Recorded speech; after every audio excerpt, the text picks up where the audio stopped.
ସମସ୍ତଙ୍କୁ ପ୍ରେଜ୍ ଦ ଲର୍ଡ ପ୍ରିୟମାନେ ପ୍ରଭୁଙ୍କ ନାମରେ ଗୌରବ ହଉ। ପ୍ରଭୁ ପୁଣି ଥରେ ଗୋଟେ ଭିଡ଼ିଓ ସହିତ ଆପଣଙ୍କ ସମ୍ମୁଖରେ ଆସିବା ପାଇଁ ସାହାଯ୍ୟ କଲେ ଧନ୍ୟବାଦ କରୁଛି ପ୍ରଭୁଙ୍କର। ମୁଁ ପ୍ରେମରେ ପଡ଼ିଯାଇଛି, ମୋତେ ପ୍ରେମ ହେଇଯାଇଛି, ମୁଁ ଜାଣିପାରିଲି ନାହିଁ କେମିତି ଏ ପ୍ରେମ ହେଇଗଲା। ପ୍ରିୟମାନେ এই ପ୍ରେମ ବିଷୟରେ ମୁଁ କିଛି କହିବା ପାଇଁ ଚାହେଁ, ଆପଣ ଧ୍ୟାନପୂର୍ବକ ଶୁଣିବେ, ଶେଷ ଯାଏଁ ଭିଡ଼ିଓକୁ ଦେଖନ୍ତୁ ତାକି ଆପଣ ବୁଝିପାରିବେ ପ୍ରେମ କାହିଁକି ହେଇଗଲା, କ'ଣ ପାଇଁ ପ୍ରେମ ହେଇଗଲା, ଆଉ ପ୍ରେମ ହେବାର ବିଷୟ କ'ଣ ଅଟେ, ସେ ବିଷୟକୁ ଆପଣଙ୍କ ସହିତ ମୁଁ ବାଣ୍ଟିବା ପାଇଁ ଚାହେଁ। ମୋତେ କେଉଁ ପ୍ରକାର ପ୍ରେମ ହେଇଯାଇଛି ଆଉ କାହା ସହିତ ସେ ପ୍ରେମ ହେଇଛି ମୁଁ ଆପଣଙ୍କୁ କହିବା ପାଇଁ ଚାହେଁ। ପ୍ରେମ ମୋତେ କୌଣସି ବ୍ୟକ୍ତି ସହିତ ହିଁ ନାହିଁ, ପ୍ରେମ ମୋତେ ଯୀଶୁଙ୍କ ସହିତ ହେଇଯାଇଛି। ଆଉ ପ୍ରେମ ଯୀଶୁଙ୍କ ସହିତ କାହିଁକି ହେଲା ମାନେ ମୁଁ ଜାଣିନଥିଲି ଯୀଶୁ ମୋତେ ପ୍ରେମ କରୁଛନ୍ତି ବୋଲି, ମୁଁ ଜାଣିନଥିଲି ଯୀଶୁ ମୋ ପାଇଁ ଜୀବନ ଦେଇଛନ୍ତି ବୋଲି, ମୁଁ ଜାଣିନଥିଲି ଯେ ଯୀଶୁ ମୋ ପାଇଁ ସେ এই ଜଗତ ମଧ୍ୟରେ ଆସିଛନ୍ତି ବୋଲି। ଆମ ଜୀବନକୁ ଆମେ ଆରାମରେ ବିତାଉଥିଲୁ, ଆମ ଜୀବନକୁ ଆମେ ଅତିବାହିତ କରୁଥିଲା ବେଳେ ଯୀଶୁଙ୍କର ସ୍ୱର ମୁଁ ଶୁଣିପାରିଲି ଯୀଶୁ ମୋତେ ପ୍ରେମ କରୁଛନ୍ତି ବୋଲି। ଯେତେବେଳେ ଏ ବିଷୟକୁ ମୁଁ ବୁଝିଲି, ବହୁତ ଲେଟ୍ରେ ବୁଝିଲି, କିନ୍ତୁ ବୁଝିଲି। ଅନେକ ଆସି କହିଲେ କିନ୍ତୁ ତାହା ମୁଁ ବିଶ୍ୱାସ କରିନଥିଲି, ତାକୁ ମୁଁ ଫଲୋ କରିନଥିଲି। ଯୀଶୁ ତୁମକୁ ପ୍ରେମ କରନ୍ତି ବୋଲି କହିଥିଲେ ସତ କଥା, କିନ୍ତୁ ମୁଁ ସେ ବିଷୟକୁ ଧ୍ୟାନ ଦେଇନଥିଲି।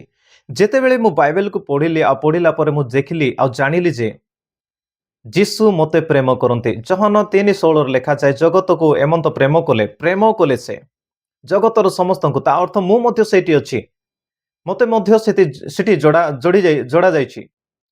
ପ୍ରଭୁଙ୍କର ଲୋକମାନେ ଯେତେବେଳେ ଏ ବିଷୟକୁ ଜାଣିଲେ ଯୀଶୁ ମୋତେ ପ୍ରେମ କଲେ ଆଉ ଯୀଶୁ ମୋ ପାଇଁ ଜୀବନ ଦେଇଛନ୍ତି, ମୋତେ ପ୍ରେମ କରି ମୋ ପାଇଁ, ସେ ମୋ ପାପ ପାଇଁ, ମୋ ଅଧର୍ମ ପାଇଁ ଯଦି ସେ ଜୀବନ ଦେଇଛନ୍ତି, ମୁଁ କେମିତି ତାଙ୍କୁ ଛାଡ଼ି ପାରିବି?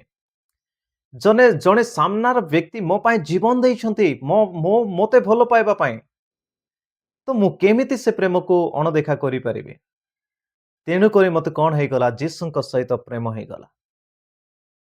ଯୀଶୁଙ୍କ ସହିତ ମୋର ସମ୍ପର୍କ ଆହୁରି ବଢ଼ିଗଲା। ମୁଁ ଯୀଶୁଙ୍କ ଦିୱାନା ହେଇଗଲି। କାହିଁକି ନା ଏପରି ପ୍ରେମିକ ଆମେ ଦେଖିପାରିବା ନାହିଁ।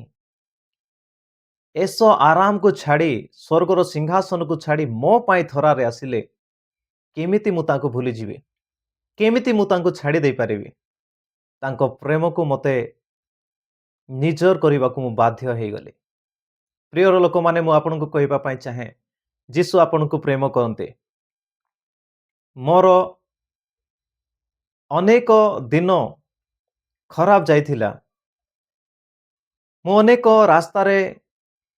ଖରାପ ରାସ୍ତାରେ ଯାଉଥିଲି, ସେ ସମୟରେ ମଧ୍ୟ ପ୍ରଭୁ ମୋତେ ପ୍ରେମ କରୁଥିଲେ। ଆପଣ ମଧ୍ୟ ଆଜି ଅନେକ ଲୋକ ଅନେକ ଖରାପ ରାସ୍ତାରେ ରହିପାରନ୍ତି, କିନ୍ତୁ ପ୍ରଭୁ ଯୀଶୁ ଆପଣଙ୍କୁ ପ୍ରେମ କରନ୍ତି। ଆପଣଙ୍କୁ ସେ ବହୁତ ପ୍ରେମ କରୁଛନ୍ତି।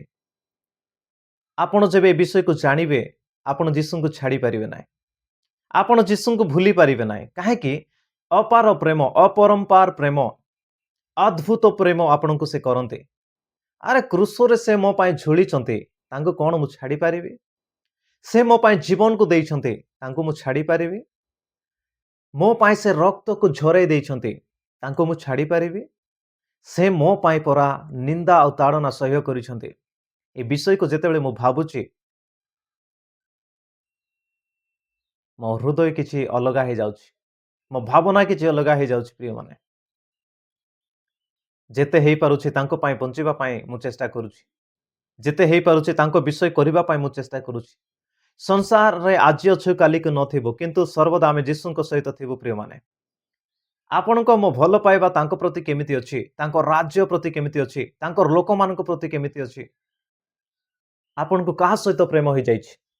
ଯଦି ଆମେ ଯୀଶୁଙ୍କ ସହିତ ଆମର ପ୍ରେମ ହେଇଯାଇଛି, ତାହେଲେ ଆମେ ତାଙ୍କ ଛଡ଼ା ଆଉ କାହାକୁ ଆମେ ଭାବିପାରିବା ନାହିଁ। ଯୀଶୁଙ୍କ ଛଡ଼ା ଆମେ କାହାକୁ ଆଉ ଦେଖିପାରିବା ନାହିଁ। ଯୀଶୁଙ୍କ ଛଡ଼ା ଆଉ କାହାରିକୁ ଆମେ ଚିନ୍ତା କରିପାରିବା ନାହିଁ। ସବୁବେଳେ ଆମ ମସ୍ତିଷ୍କରେ, ଆମ ଜୀବନରେ, ଆମ ହୃଦୟରେ ଯୀଶୁଙ୍କର ବିଷୟ ହିଁ ଭାବନା ଚିନ୍ତାଧାରା ଆସୁଥିବା କଥା। କାହିଁକି? ଯଦି ଆପଣ ମୁଁ ତାଙ୍କୁ ପ୍ରେମ କରୁଛୁ, ତାହେଲେ ଯଦି ଆମେ ପ୍ରେମ କରୁନୁ, ତାହେଲେ ଏ ବିଷୟଟା ଆମ ଜୀବନରେ ହେଇପାରିବ ନାହିଁ। ଯୀଶୁ ଆମକୁ ପ୍ରେମ କରନ୍ତି। ପ୍ରିୟମାନେ, ଆମ ପାଇଁ ଜୀବନ ଦେଇଛନ୍ତି, ମୋ ପାଇଁ ଜୀବନ ଦେଇଛନ୍ତି। ତେଣୁକରି ମୁଁ ତାଙ୍କୁ ପସନ୍ଦ କରେ, ମୁଁ ତାଙ୍କୁ ପ୍ରେମ କରେ। ଯେତେବେଳେ ମୁଁ ପଢ଼ିଲି, ତେବେ ମୁଁ ତାଙ୍କୁ ପ୍ରେମ କରିପାରୁଛି। ଆପଣ ବାଇବେଲକୁ ପଢ଼ନ୍ତୁ, ଆପଣଙ୍କ ପାଇଁ ଜଣେ ଏମିତିକା ପ୍ରେମିକ ଅଛନ୍ତି ଯିଏକି ଆପଣ ପାଇଁ ଜୀବନ ଦେଇଛନ୍ତି। ଆପଣଙ୍କ ପାଇଁ ଦୁନିଆରେ ଆସିଥିଲେ ଆପଣ ବୁଝିପାରି ନାହାନ୍ତି, ମୁଁ ବୁଝିପାରିନଥିଲି ପ୍ରିୟମାନେ। କିନ୍ତୁ ଏବେ ବୁଝିପାରିଲି ଯେ ଯୀଶୁ ମୋତେ ପ୍ରେମ କରନ୍ତି, ମୋ ପାଇଁ ଜୀବନ ଦେଇଛନ୍ତି, ମୋ ପାଇଁ କ୍ରୁଶରେ ଚଢ଼ିଛନ୍ତି, ମୋ ଜୀବନ ପାଇଁ, ମୋ ମୁକ୍ତି ପାଇଁ, ମୋର ଅନନ୍ତ ଜୀବନ ମିଳିବ ଏଥିପାଇଁ। ପ୍ରଭୁଙ୍କର ଗୌରବ ହଉ। ମୁଁ ଆପଣଙ୍କୁ ଏତିକି କହିବା ପାଇଁ ଚାହେଁ, ମୋତେ ପ୍ରେମ ହେଇଯାଇଛି ଆଉ ତାହା ହେଉଛନ୍ତି ଯୀଶୁ ଖ୍ରୀଷ୍ଟ। ଆଉ ତାଙ୍କୁ ମୁଁ ପ୍ରେମ କରେ, ତାଙ୍କ ସହିତ ମୋତେ ପ୍ରେମ ହେଇଯାଇଛି ଆଉ ମୁଁ ତାଙ୍କୁ ପ୍ରେମ କରେ। ମୋ ଭଲ ପାଇବା ଯୀଶୁଙ୍କ ସହିତ ଅଟେ। ଆପଣଙ୍କର ଭଲ ପାଇବା କାହା ସହିତ ଅଟେ? ଆପଣ ନିହାତି ଭାବରେ କମେଣ୍ଟ ବକ୍ସରେ ନିହାତି ଭାବରେ ଆପଣଙ୍କର ମତାମତ ରଖିବେ, ପ୍ରଭୁଙ୍କର ଗୌରବ କରିବେ। ଯାହା ମଧ୍ୟ ଆପଣଙ୍କର ବିଷୟ ଅଛି ଆପଣ କମେଣ୍ଟ କରିକି ନିହାତି ଜଣାଇ ପାରିବେ। ଆମେ ନିହାତି ଭାବରେ ସେ ଉପରେ ଆମେ ଆଲୋଚନା କରିବା, କଥା ହେବା ଆଉ ପ୍ରଭୁଙ୍କର ଗୌରବ କରିବା। ଯଦି ନୂଆରେ କେହି ଅଛନ୍ତି ମୁଁ କହିବା ପାଇଁ ଚାହେଁ, ଆପଣ ଏ ଭିଡ଼ିଓକୁ ସେୟାର କରନ୍ତୁ, ଲାଇକ୍ କରନ୍ତୁ, ପୁଣି ସବସ୍କ୍ରାଇବ୍ କରିବା ଭୁଲନ୍ତୁ ନାହିଁ, ତାକି ଏହି ପ୍ରକାର ଭିଡ଼ିଓ ଆପଣଙ୍କ ସମ୍ମୁଖରେ ଆମେ ନିଶ୍ଚିତ ଭାବରେ ଆଣିବୁ। ପ୍ରଭୁ ଆପଣଙ୍କୁ ଆଶୀର୍ବାଦ କରନ୍ତୁ। ଗଡ୍ ବ୍ଲେସ୍ ୟୁ ଅଲ୍। ପରମେଶ୍ୱର ଆପଣଙ୍କ ସହିତ ମହାନ କାର୍ଯ୍ୟ କରନ୍ତୁ। ଆମେନ୍।